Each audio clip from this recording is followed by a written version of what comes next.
Today on the Hot Seat Interview, we are diving into a debate that hits your wallet, your dinner plate, and your local corner store. We will be discussing the possibility to increase the minimum wage. Supporters for the minimum wage increase says it's long overdue, a path to economic justice, and a way to lift millions out of poverty.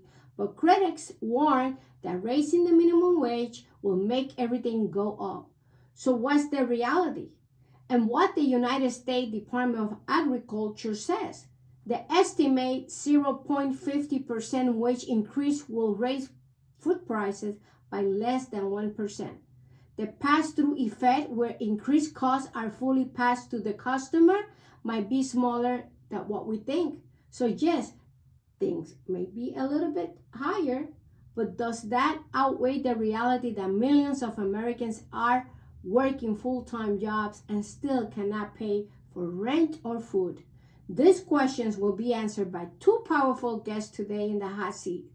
Drew Andrews, chair for the Clayton County Democratic Party of Georgia, and Republican David Henrich, chair of the Clayton County Republican Party. Two sides, one hot topic. Let's get into it. This is the debate you don't want to miss, so stay tuned with us as we tackle these tough questions. Presents Starbound Studios starring Maggy Martinez and the Hot Seat Interview. Welcome, gentlemen, to the Hot Seat Interview. Maggie, thank you for having me. It's great to be here for another discussion here of the Hot Seat Interview. Well, thank you, Maggie, for having me here to discuss issues that impact all of us. Well, let's talk about poverty in America. Still one of the wealthiest nations in the world, yet 37 million people live below poverty line. At the center of this discussion is the federal minimum wage stuck in $7.25 since 2009. It is time to change, or are we looking in the wrong direction? Drew, do you believe the current minimum wage is enough to support an individual or family in today's economy? Why or why not? Well, the short answer is no, it is not. And I say that because the minimum wage was implemented first in 1938 by FDR, and it has been adjusted several times over the years to, just as you stated, in 2009, when the last adjustment was $7.25. But the purchasing power of the minimum wage has not been keeping up since 1968. So present day, we find ourselves with inflation, and cost of living. And so the minimum wage does not take in consideration the cost of living. Your rent, your mortgage, food, healthcare. So it's long overdue to raise the minimum wage. Well, I think we got to remember the minimum wage pretty much started out as an answer to the sweatshop tactics way back in the late 1800s, early 1900s. Remember the garment industry when they were bringing in kids because unions weren't really around then to regulate, job place safety or help people get a good guaranteed wage that they could provide. I know as my grandparents were coal miners, they were paid on productivity, and so was a lot of the others. So when FDR did propose this, and through the Fair Labor Standards Act, it was to help the workers to move away from that sweatshop mentality, if you will, and have a basis where they could at least have some type of guarantee of what their wage would be to help provide for their families. Well, don't forget to subscribe. We are every week on YouTube. I wrote a book. It's called The Secrets of Campaigning. So you think you could run. 40 years of experience is available on Amazon, only $25. But this helps the show. So we need to buy equipment and computers and cameras and you name it, and the maintenance. So please visit www.starboundpr.com. Send your donations because we really need this type of show that brings the facts and only the facts to the citizen of the United States. And by the way, the show is seen not only in the United States, I just checked Canada and Mexico. Incredible, incredible. So click the bell, subscribe. Let me tell you how important it is to subscribe in YouTube. It is important because people, the owners of YouTube, they check to see if the people are looking at the show. And this is how they put you over there in the algorithm and present it to people so people listen to the show. So it's important that you subscribe and click that little bell, okay? Well, David, and this is for David and Andrew. First, David, raising the minimum wage is often taught as a way to reduce poverty, but critics argue it kills jobs. What's your take? Does higher minimum wage help or hurt the American people? Actually, both. It's a double-edged sword. And since we are going to Canada, I sure hope we're getting there tariff-free. Yes. But when we go this way, look, right now only 13 states, including 3 territories, have the minimum wage. A lot of the states and even localities have a higher wage set for the employees. Now, let's say we go, and it makes a great sale. Let's move the minimum wage to, say, $15 an hour. A lot of the smaller businesses are caught. A lot of them are going to hire fewer workers. They're going to reduce the hours because they're going to be paying more.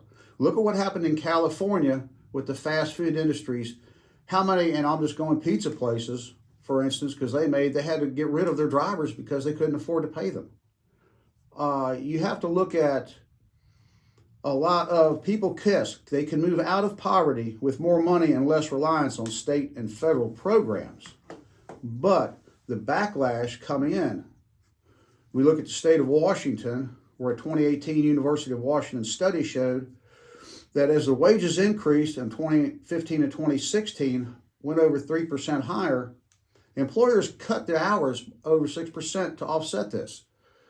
So small businesses are not as able to absorb the cost of a higher wage increase like the larger corporations are. So it's a very, very fine line when you decide that we're going to jack the wage up. And I know a lot of small businesses here locally have actually unfortunately closed because even when they offered $14, $15 an hour for the job, nobody would take it. There are some, that's the bad ramifications associated with this. You can make the offer, but will they take it? Drew. Yes. Here's the reality of it all. We could talk about the statistics, and I'm going to go over some. But all of you who are out there watching us know the reality. You know that you're sitting at your kitchen table every month devising your bill. And every month you know that your money is shrinking, but your bills grow larger. And you're wondering, why is that? That's because you're not being paid your worth. You are valued. You are valued. And it's time that you are paid for your skills and your talent. And I say each and every one of you, you demand it. So let's go back to some of the statistics. We often talk about the small businesses, but we gloss over the large corporations that's making $1 billion off your back. Now, just imagine if they paid their fair share, in taxes and everything. If they value you, you will get paid more. And I want to point to the fact that you mentioned the small businesses and how they will end up, shuttering because of the raising the minimum wage. Well, it depends. I mean, that's a viable. That's viable. Okay. Well, let's talk about that. Why don't we, the government, provide tax credits and subsidies that will help ease them into that? Not go all in at once where we're just raising the minimum wage, pretty much like Doge is going through and just slicing everything abruptly. won't we gradually increase the minimum wage? That way it allow the small businesses the opportunity to adjust their budget and price points. I think that's one issue. Studies also show that when your employees are getting paid their worth, they are less likely to leave the business and they are more loyal. All regular folks want is to be paid a decent wage for the hard work that they're committed to doing. And that's just fair. So why not do that? Well, should the federal government mandate national living wage, or should the states and local government have full control over wage, David? Well, first we need to decide, and it varies across the United States of America, what is a living wage? It varies.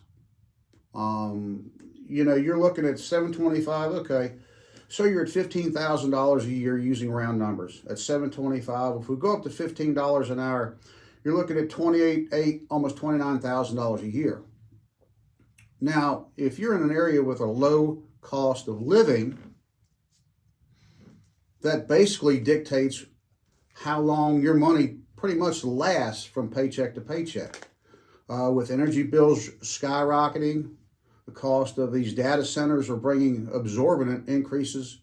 Here in Georgia, we just had another 4.5% increase, and we're not done yet. We have to look at, thank goodness, the gas prices are coming down, which means transportation costs are coming down, which that transcends to lower costs for goods. However, inflation demand for those goods, if it goes up, the cost of the goods could go up. As we have seen that before, look at what we went through in COVID. Look at right now what we're going through when we have millions of birds across the United States are being, unfortunately, euthanized due to bird flu. The price of eggs is finally, thank the good Lord, at Publix, and I'll give them a shameless plug, less than $5 a dozen. But there are a lot of economic factors that we are not taking into consideration when we look at this living wage. How are you utilizing your money? Are you spending within your means? Are you overspending? Are you trying to get the latest phone, the latest clothes, the latest goods out there? I've seen people here that they have the greatest phones, have beautiful $100 nails, hair weaves, and everything else, and they're on these apps asking for food for their kids. So what we need to do is go back to learning, as Drew mentioned, when we're going with businesses, we have a budget.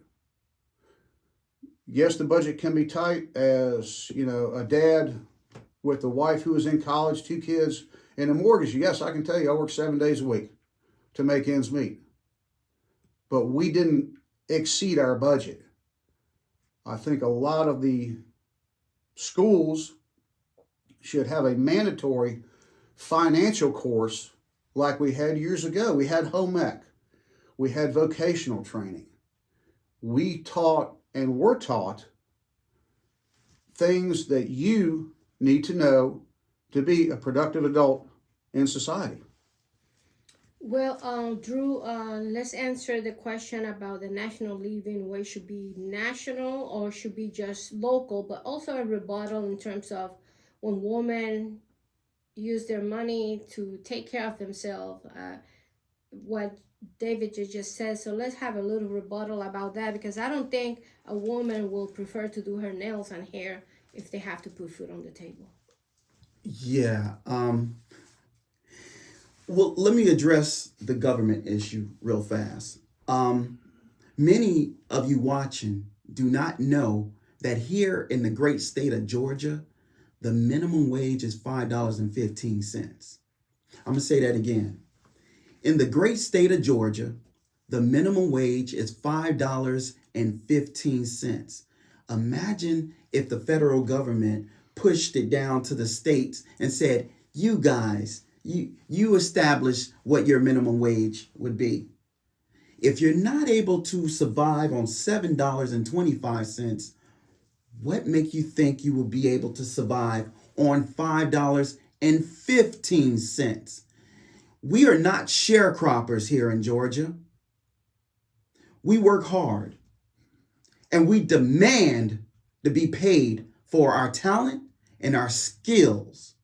So, yes, I think that the federal government should be responsible for making sure that all 50 states and the territories where they have control are at assisting that each area is making a living wage. But let me clarify.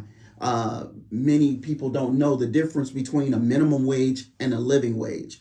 As I stated earlier, and David gave some context, the minimum wage was established because corporations was taking advantage of us back then too. Matter of fact, they were taking advantage of our children. And then that's when we had labor laws preventing a certain age having to be able to work in factories and such. But with that, there was a minimum wage established at that time, that carry on to present, because we are often taken advantage of. And so that's when our federal government steps in, when they recognize that and they put in regulations. And that's what we need to continue with. We need more regulations in areas where there's human capital and raising the minimum wage. And quickly, because I know we're running out of time, I do want to address what David mentioned about things in which we put our money towards. Well, David, I just say this. You have many people at home trying to make $1 out of 15 cents. That means that their purchasing power is not like it was in previous years. That $7.25 isn't going nowhere. And people are making decisions, life determining decisions, not whether to get their nails done or hair done, because oftentimes people are going on YouTube and they're doing it themselves now because they can't afford the $300 to get their hair done. They're learning to do it themselves. And as far as those phones, that's corporations taking advantage of us, raising that price, where phones are $1,000 or more. So that's why you're starting to see more people with cracks on their phones because they've dropped them multiple times and they can't afford to get a new one. So that's the reality of it. So people are not making decisions whether or not to get their hair done or, the latest shoes. They're making decisions about, am I going to get this medication that I need, or I'm going to get the groceries that my baby needs? Well, here again, that goes to economics.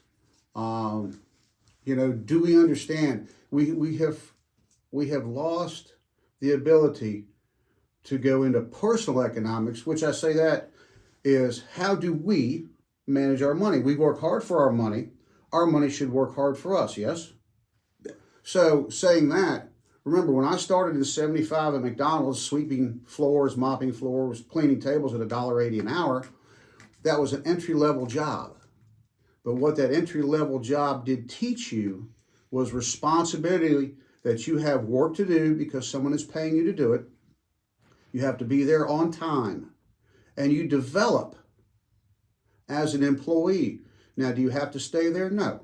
I moved up. I saw our supervisors from D.C. and Northern Virginia area, Mr. Bob Beavers and Mr. Tommy Washington. They wore suits. They looked good. And as a 17-year-old, I wanted to be like them. I wanted to move up. And they came off the streets in that area, and they were successful businessmen. They learned the business, and I wanted to be like them. I knew that I did not have to stay at that level, that they succeeded, they worked hard, and they moved up. Now, America's still the land of opportunity. And I say this, as a kid around the corner from me was with a single mom. I didn't ask about the background. He graduated Riverdale High School and went on to become a starting guard for the Buffalo Bills and the Detroit Lions. He stayed out of trouble, and I watched him perform to his ability, to his desires, and he achieved his goal. He came back to the house a few years ago with his wife and little daughter just to say hi. So there is still opportunity out there. But he sacrificed, a lot of us, I know I sacrificed, Drew probably sacrificed, as dads. We do that for our family because we want a better future for our children than what we had. And that's what we do. We do this as dads. So I say this going forward, that we need to come back and reestablish and relearn our personal economics. I would like to say something real quickly. What David has was just talking about is the American dream. I want to share with you who's stealing our American dream, and that's the big corporations. As David was saying that, if we do everything that we're supposed to be doing, then we should be living, the American dream, great quality of life. The thing is this, we are doing what we're supposed to be doing, but it's the big businesses, the big corporation who are not. When I was growing up, the American dream was to own a home, white picket fence. Not so much for me. I just wanted a home. But this is what's happening. Investors are infesting our communities throughout the country, buying up swaths of land, homes, and pushing it out a price point that you worked so hard and dreamed about getting. It's now out of your reach, and you're doing everything you're supposed to be doing. Everything. You go to work. Most of us have to work more than one job now.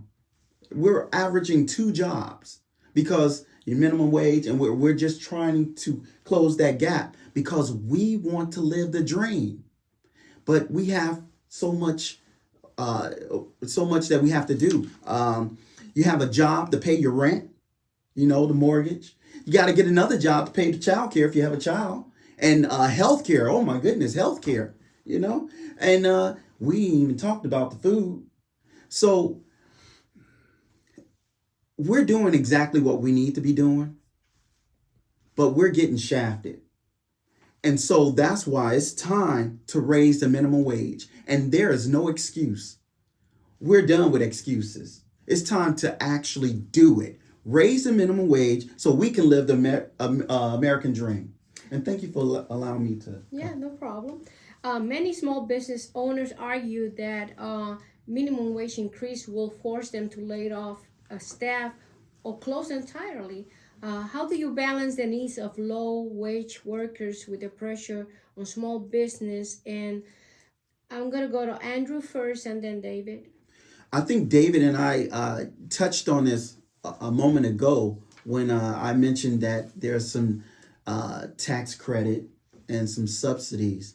But the reality of it is a lot of our low wage jobs will be going away. Just like in every generation. When I was young, we had operators, telephone operators. Don't have those anymore. Back once upon a time, we had elevator operators. You don't have those anymore. So a lot of these jobs will go away. But that just means we need to reinvent ourselves. Look at the trend. There's a lot of technology, and that's what we need to re-educate ourselves in. We should not be intimidated by technology. We should embrace it, run towards it. What is the AI? Artificial intelligence, not A1 sauce like the Secretary of Education thought it was. Artificial intelligence. That is something that we should be looking into. And it does not matter your age. Education is ageless. Do not be intimidated. Prepare yourself for the coming ages. Get ahead of the trend. There are jobs coming our way. and don't be pushed aside and because you are intimidated by technology. David? Well, let's stay here in Georgia. A lot of our small businesses in this county are 1 to 4 employees. So that is truthfully basically a small business. Now, if the business has a good level of efficiency and the employer raises the minimum wage, one of the best things he can hope for is employee retention, loyalty to the business, because the employer has a vested investment, if you will, into time and training and educating those employees so they can do their jobs. Now, if he can increase his employee retention, reducing turnover, that should help to increase the efficiency, and that hopefully would mitigate and the need to lay anybody off. Now, saying that, some businesses, instead of hiring 6 people, they may only hire 5. So because they're paying more for these folks, we're going to reduce the available employment. Secondly, when the wages go up, you may have overqualified people applying for these jobs because the benefits are there, the money is there, and some of these folks cannot find employment in the field which they're looking for, so they will temporarily take this job to add to their income while they remain in the marketplace looking for better employment. I do believe that, as Drew has said, and even President Trump's looked at, and President Trump back in December has even made the statement that minimum wage should go up.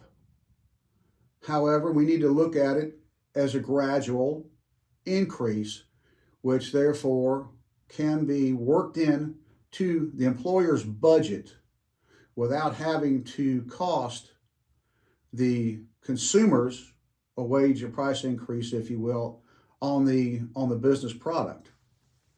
Well, some experts propose expanding the earned income tax credit, and I think Drew mentioned something about a tax credit or providing direct assistance instead of raising wages. Do you support the alternative like this, or is a wage policy the most direct path to reducing poverty, Drew?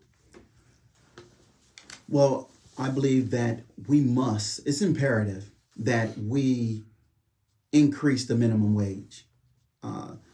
There's no time, no room for alternative. We must raise the minimum wage so that it's a living wage.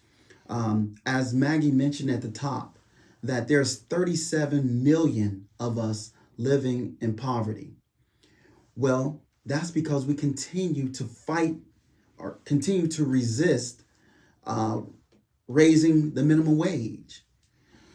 And the longer we resist, the more of us will be adding to that number. And we can't do that. Not when we're the greatest and the wealthiest nation in the world. It's inexcusable. David? Well, I'm going to look at, remember, the earned income tax credit is based on a sliding scale. So if you're, right now it's $55,000 if you're a single filer or head of a household. It goes up to $62,000 with 2 children if you are married filing jointly. Now remember, this is only adjusted gross income. This means this is how much money you have left after the taxes come out, your deductions come out. This is what you actually take home. What I would like to see is along these lines, if you're going to get this credit, I don't want it taken away from you. I want you to be brought in, and I think the government, state and local, this is where they need to step up, should offer adult education programs to these folks to see what can be done to better stretch their consumer dollar. Now, the earned income, of course, like I said, it applies to low to moderate income families to give them a tax break. As I've just stated before, President Trump has already in December made the statement that minimum wage needs to go up. Now, here in Georgia, yes, as Drew said, it's $5.15 an hour. Most places, even when you look at Louisiana, Mississippi, states that don't have a minimum wage, they refer back to the federal minimum wage. I do believe some involvement in local government to help educate and show the low-income, moderate-income people where they could benefit from. I believe this in the long term would help. I don't throw education out. I believe education is the way to get this moving forward with the addition. If you raise the minimum wage, that's great. We'll do it slowly, we'll do it gradually, but we will do it.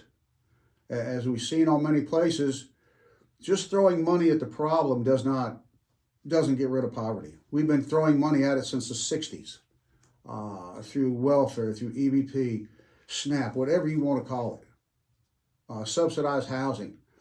Why has the welfare grown? Why has the poverty level grown, especially COVID? We need to look at those results, see what happened, and take those results and see where we can prevent it from happening again and how we can benefit these low to moderate income families to get ahead and to benefit. I'd like to add something real quickly.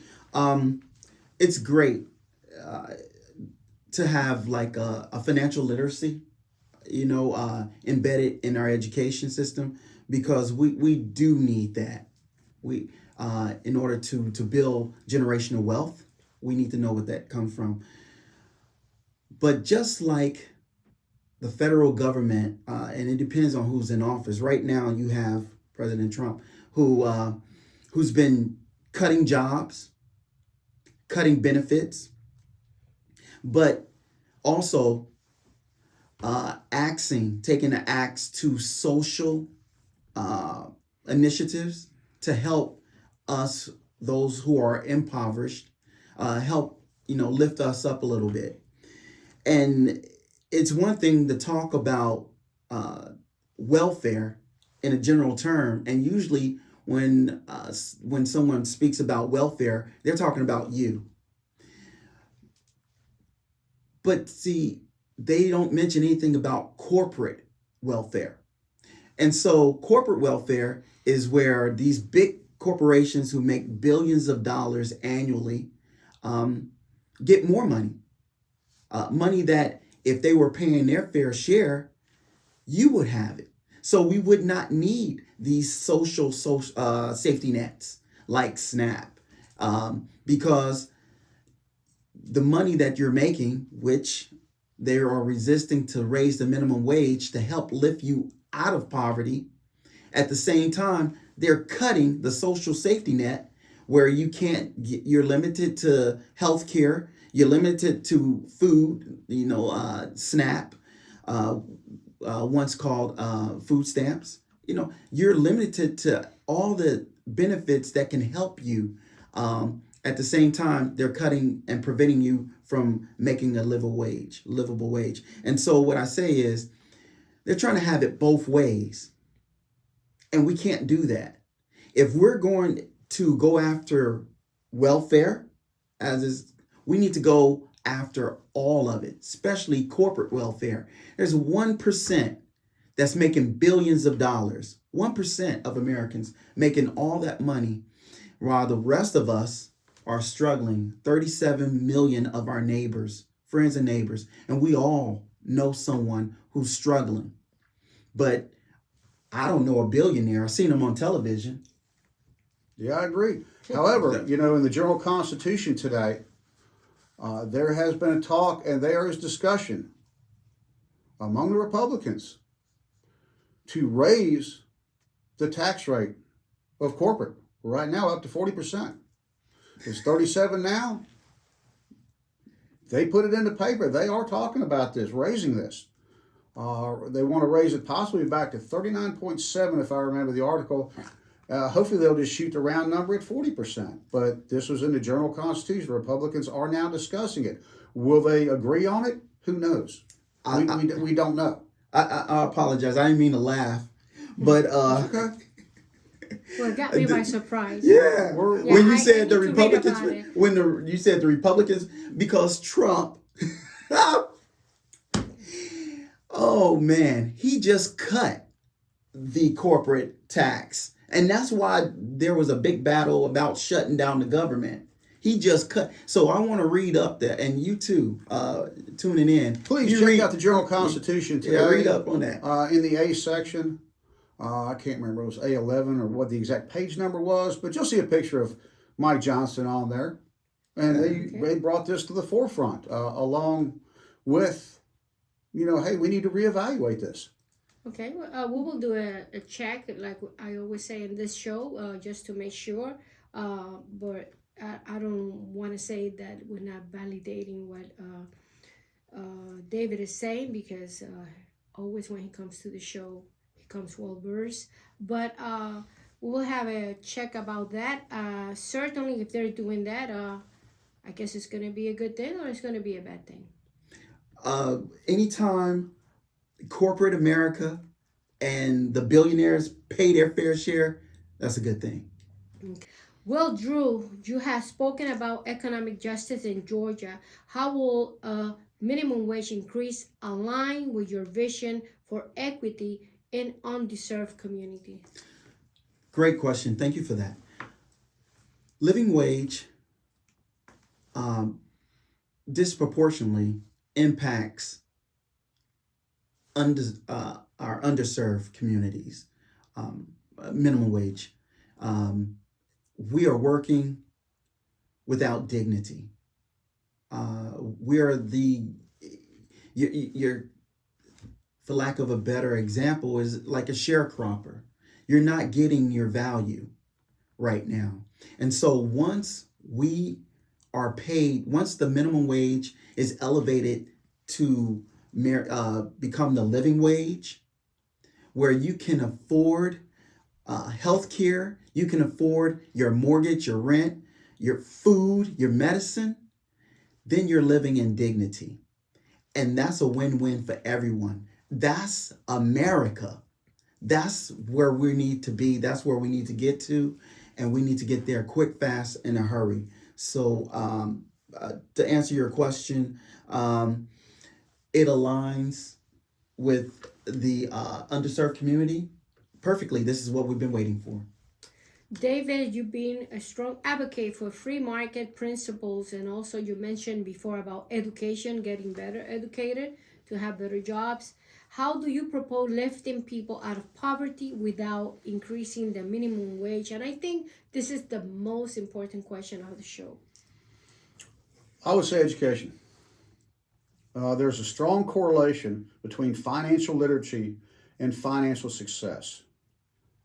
Even the Brookings Institute has made reference back to this, that as Drew and I have stated, if we can get a mandatory course in high school to teach financial education, your value in assets and financial outlook by the time you're age 25 improves greatly. Theoretically, the course, using round numbers, they're talking about $100,000 worth of value through your lifetime.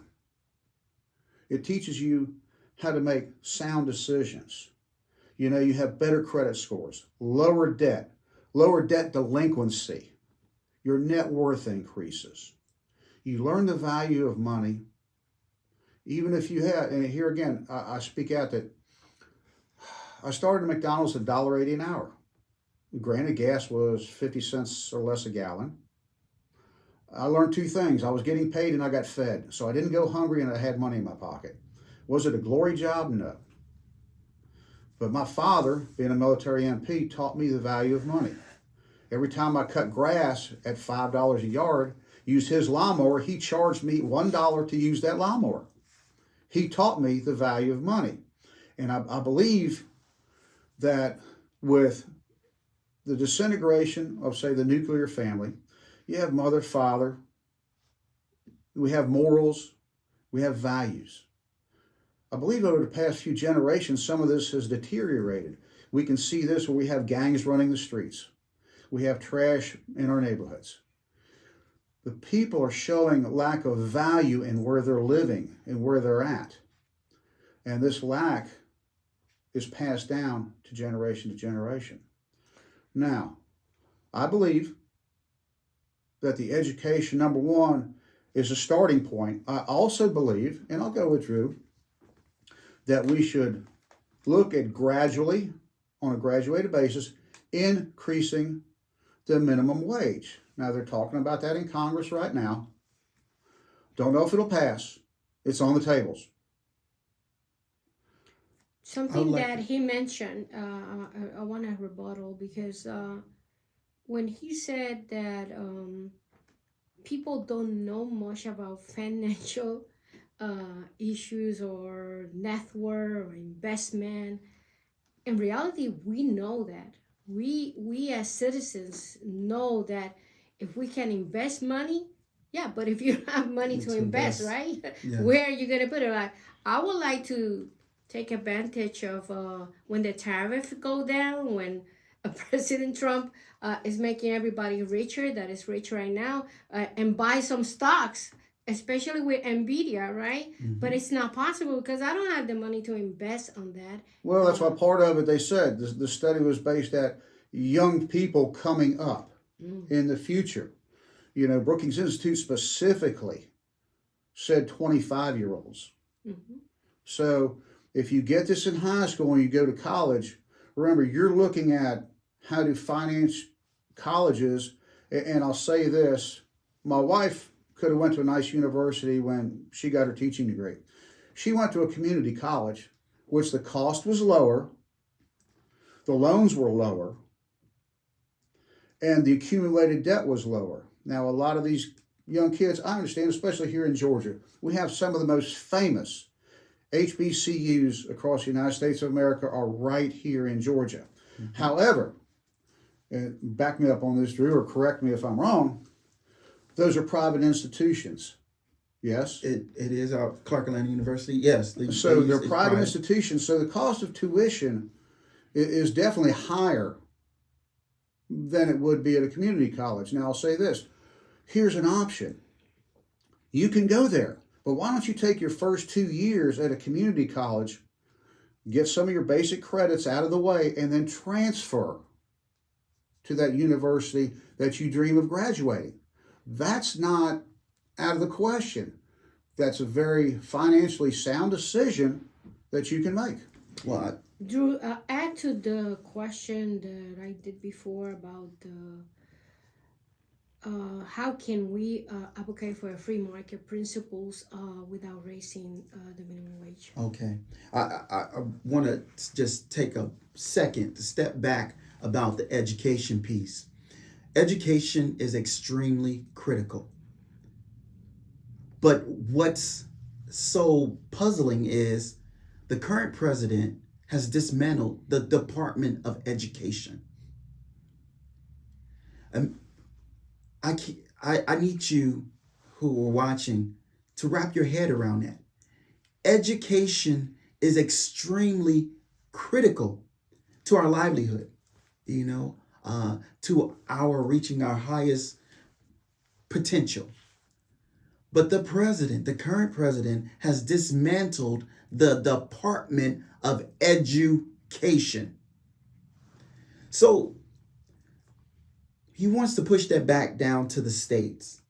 And every state is not equal. We know this in history because there was something called Brown versus Education in our history, because it was not the same. Education was not the same.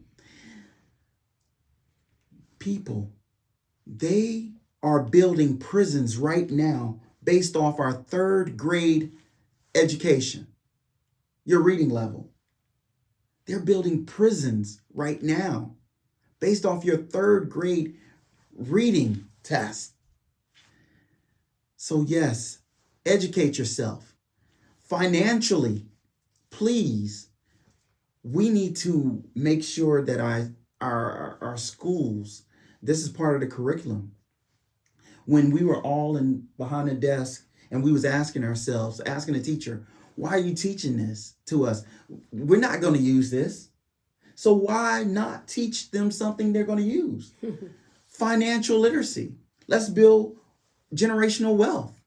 You know, let's learn about the stock market.